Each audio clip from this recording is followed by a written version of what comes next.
नमस्कार दोस्तों, OCA network में आपका स्वागत है। मैं हूं ओमकार चौधरी। बांग्लादेश में क्या हुआ था? 5 अगस्त 2024 शेख हसीना सरकार का तख्ता पलट दिया गया था और वहां जमकर हिंदुओं को निशाना बनाया गया था। और तर्क क्या दिया गया था कि हिंदू जो हैं वो शेख हसीना और उनकी पार्टी अवामी लीग को सपोर्ट करते हैं और वोट उनके फेवर में करते हैं, इसलिए हिंदुओं को निशाना बनाया गया। कत्लेआम हुआ, बहुत सारे हिंदुओं को मार डाला गया, उनकी दुकानें, उनके घर, उनकी माँ बहन बेटियों की अस्मत सब लूटी गई। उनको चौराहों पर लटका दिया गया, जैसे सूली पर चढ़ा दिया जाता है। और तब आपको ध्यान होगा, भारत में ये सवाल उठ रहे थे कि मोदी सरकार चुप क्यों है, उसको कार्रवाई करनी चाहिए। मोदी सरकार पर सवाल तब भी उठे थे जब बांग्लादेश में, जो हमारा पड़ोसी देश है, जो 1947 तक भारत का हिस्सा हुआ करता था और 1971 तक पूर्वी पाकिस्तान कहलाता था, और उसके बाद जो घटनाक्रम हुआ 1971 में, फिर ये बांग्लादेश के रूप में अस्तित्व में आया। शुरू के कुछ वर्षों को छोड़ दें तो वहां पर भारत के खिलाफ साजिशें रची जाती रही। खालिदा जिया सत्ता में आती थी, उनके पिता यानी जो वहां के राष्ट्रपति भी रहे और दूसरे पदों पर भी रहे, उनका जब प्रभुत्व रहा तो भारत विरोधी एक पूरा नैरेटिव वहां चलाया जाता था। और जब शेख मुजीबुर रहमान की बेटी सत्ता में रही, तब जो एक सही सकारात्मक सहयोग और सोच भारत के प्रति भी और बांग्लादेश के नागरिकों के प्रति भी। शेख हसीना भारत पर कितना भरोसा करती है, उनका परिवार कितना भरोसा करता है, जब उनका तख्ता पलटा गया तो वो वायु अपनी सेना के एक विमान से हिंडन एयरपोर्ट पर लैंड हुई, जो गाजियाबाद में यानी दिल्ली के बिल्कुल नजदीक है। और उसके बाद से शेख हसीना भारत में ही हैं।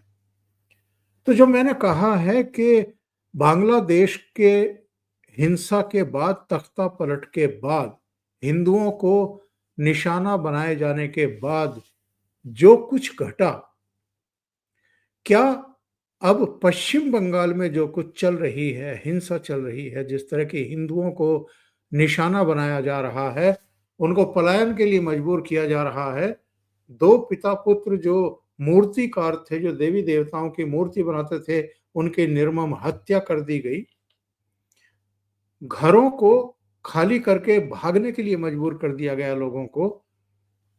पश्चिम बंगाल की इस ताजा हिंसा में 3 लोग मारे जा चुके हैं, सैकड़ों घायल हुए हैं, बहुत सारे पुलिसकर्मी घायल हुए हैं, सैकड़ों गिरफ्तार भी किए गए हैं, लेकिन हिंसा रुकने का नाम नहीं ले रही है। मुर्शिदाबाद में अगर 14 अप्रैल को अपेक्षाकृत शांति रही, तो कलकत्ता के पास भांगर में 4 घंटे तक रोड को जाम कर दिया गया, नेशनल हाईवे को जाम कर दिया गया। वहां पर व्हीकल्स वगैरह उनको निशाना बनाया गया और पुलिस की वैन को उलट दिया गया। जिस तरह के हालात पश्चिम बंगाल में हैं, जिस तरह हिंदुओं को निशाना बनाया जा रहा है, वक्फ अधिनियम का विरोध करने के नाम पर, उसके बाद जो बांग्लादेश की हिंसा के बाद हुआ था, क्या वो पश्चिम बंगाल की हिंसा के बाद भी रिपीट होगा? बांग्लादेश की हिंसा के बाद क्या हुआ था? 5 राज्यों में चुनाव हुए, जम्मू कश्मीर, हरियाणा, महाराष्ट्र, झारखंड और दिल्ली। और उत्तर प्रदेश में 10 विधानसभा सीटों के लिए उपचुनाव हुआ। और उसके नतीजे क्या रहे? जम्मू कश्मीर में पिछली विधानसभा में जो 10 साल पहले चुनाव हुए थे, तब भारतीय जनता पार्टी के 25 एमएलए हुआ करते थे, जो बढ़ करके 29 हो गए। यानी जम्मू कश्मीर का जो हिंदू है वो और एकजुट हुआ बांग्लादेश में हिंदुओं को निशाना बनाए जाने के बाद। हरियाणा में 2 बार की सरकार थी, 2014 से 2024 तक 2 बार सरकार बनी। किसी को उम्मीद नहीं थी कि हरियाणा में तीसरी बार भी भारतीय जनता पार्टी की सरकार बन जाएगी। लेकिन हिंदुओं में इतना गुस्सा था, वो यूनाइट हुए, एकत्र हुए, ध्रुवीकरण हुआ उनका। कांग्रेस वहां सत्ता में नहीं आ पाई और भारतीय जनता पार्टी की तीसरी बार भी सरकार बन गई। महाराष्ट्र में भी यही हुआ। हरियाणा और महाराष्ट्र और झारखंड में भी योगी आदित्यनाथ की जो सभाएं हुई, उसमें योगी आदित्यनाथ ने कहा था कि बटोगे तो कटोगे। जो बांग्लादेश में हुआ है वो यहां भी होगा। और अब देखो ना, योगी आदित्यनाथ ने जो कुछ कहा था वो तो अब पश्चिम बंगाल में होते हुए हम और आप देख रहे हैं।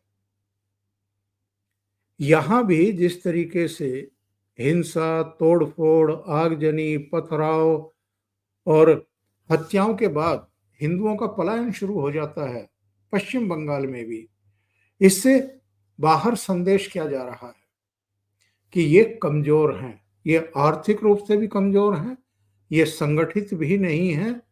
और ऐसा लगता है कि जो कट्टरवादी, कट्टरपंथी मुस्लिम हैं और उनके संगठन हैं और जो कैडर है ममता बनर्जी की पार्टी का, वो पूरी तरीके से हिंसक हो जाता है और ये लोग घबरा करके भाग खड़े होते हैं।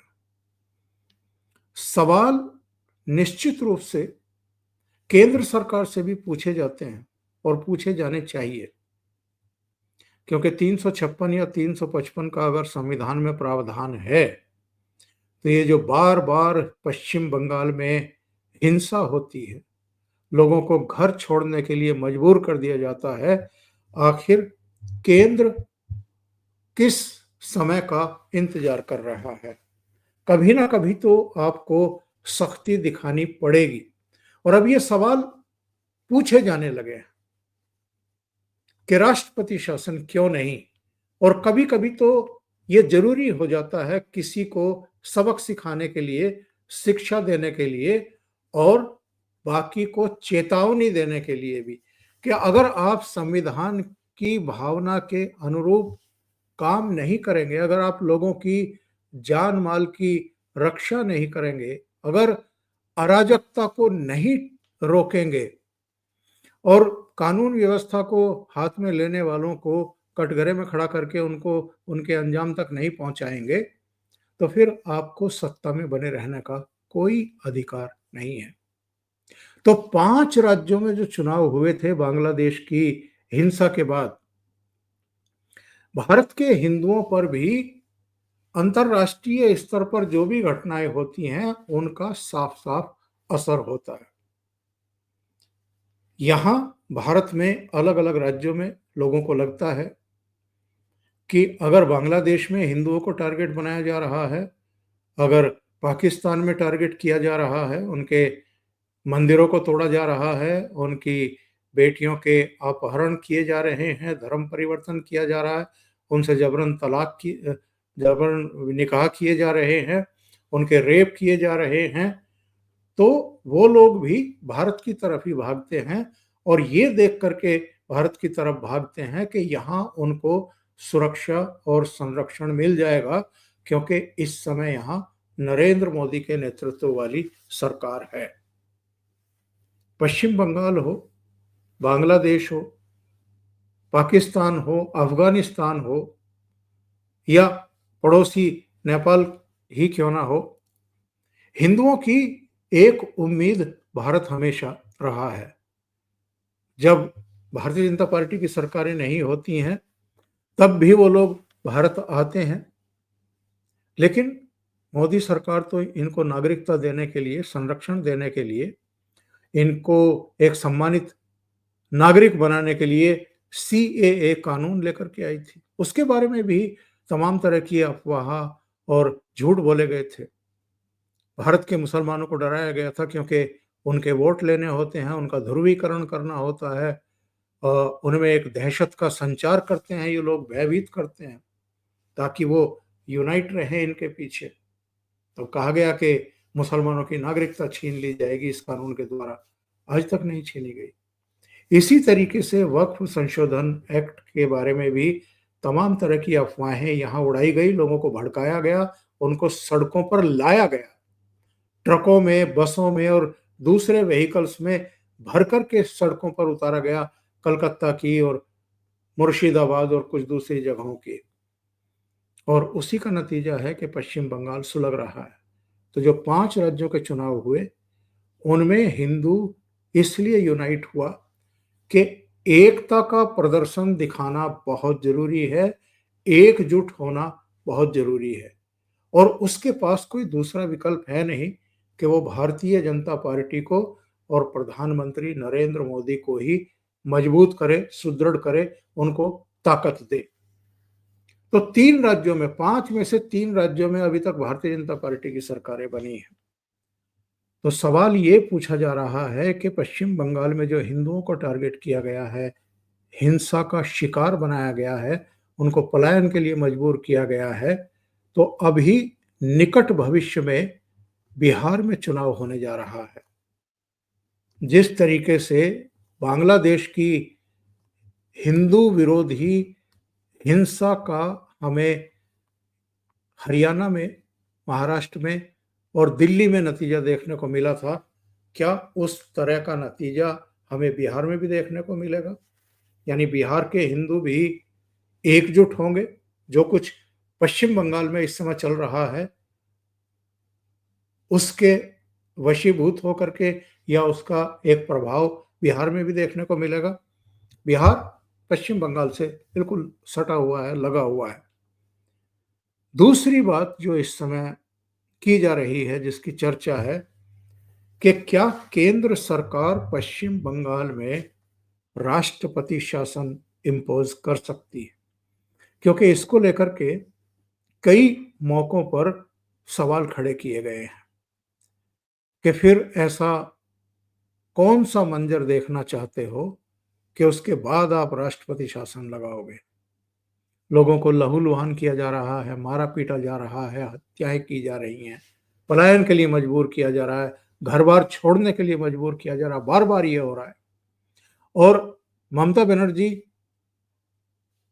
इस बात के लिए क्रिटिसाइज की जा रही हैं कि वो लोगों को सुरक्षा और संरक्षा नहीं दे पा रही हैं। अब सवाल ये उठता है कि साहब, भारतीय जनता पार्टी के 240 एमपी हैं, एनडीए के कुल मिलाकर के 293 और अभी वक्फ संशोधन अधिनियम जब पास किया गया तो उसके पक्ष में भी 288 वोट पड़े हैं।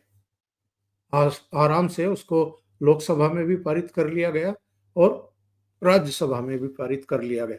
तो लोग पूछ रहे हैं कि क्या अगर वक्फ अधिनियम जैसा कानून मोदी सरकार 240 अपने एमपी होते हुए भी पारित करा सकती है और लागू कर सकती है देश में, तो राष्ट्रपति शासन की पुष्टि भी करा सकती है। जब रात को 2 बजे दोनों सदनों में मणिपुर में राष्ट्रपति शासन लगाने की वो पुष्टि करा सकती है, तो पश्चिम बंगाल में भी करा सकती है। ये बात अलग है कि हो हल्ला कुछ ज्यादा होगा, लेकिन करा तो सकती है। तो ये सवाल भी पूछा जा रहा है और शुवेंदु अधिकारी ने जो बयान दिए हैं कि यहाँ की जो पुलिस है वो ममता बनर्जी की पार्टी का ही कैडर है और वो जब हिंदुओं को निशाना बनाया जाता है तो हाथ पर हाथ रख करके खड़ी रहती है। और उनका ये भी कहना है कि जहां ये 50% से अधिक हैं यानी मुस्लिम, वहां पर निष्पक्ष तरीके से वोटिंग नहीं हो सकती है और चुनाव नहीं कराए जा सकते हैं। उनका तो कहना है कि राष्ट्रपति शासन के तहत ही न्यूट्रल फोर्सेस के साए में, देख रेख में पश्चिम बंगाल में चुनाव होने चाहिए। तो क्या कोई इस तरह की थिंकिंग चल रही है, सोच चल रही है कि राष्ट्रपति शासन लगाया जाए, उसकी पुष्टि करा ली जाए, और पुष्टि नहीं होती है तो फिर उसके बाद चुनाव का ऐलान करवाया जाए, जो भी हो। लेकिन एक इस समय इस पर भी चर्चाएं बहुत तेजी से चल निकली हैं। अभी के लिए इतना ही। बहुत बहुत धन्यवाद। अगर आपको ये चैनल और इसके कंटेंट पसंद आ रहे हैं तो लाइक करें, कमेंट करें, वीडियो को शेयर भी करें। अभी तक अगर आपने ये चैनल सब्सक्राइब नहीं किया है तो सब्सक्राइब कर लें। साथ में लगे बेल आइकॉन को दबाना ना भूलें, ताकि आगे आने वाले वीडियो और उनके नोटिफिकेशन आप तक पहुंचते रहें। बहुत बहुत धन्यवाद। नमस्कार।